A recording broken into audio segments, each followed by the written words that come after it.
To change snooze interval of the wake up alarm in the sleep mode in Samsung Galaxy S23 Ultra, swipe down the top of the screen and then tap setting icon, tap mode and routine.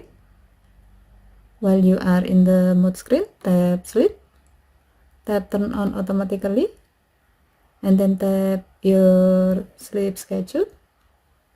Scroll down the screen, tap snooze. When this option is on, you can see some snooze option available in the screen. Next, select the desired snooze interval you like to use. As the example, we will select 15 minutes. Tap the back button, tap save button, and then tap done button to save the change.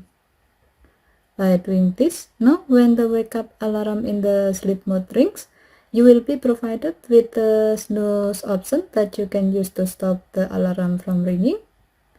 If you tap the snooze, the alarm will be stop ringing for 15 minutes and then it will ring again.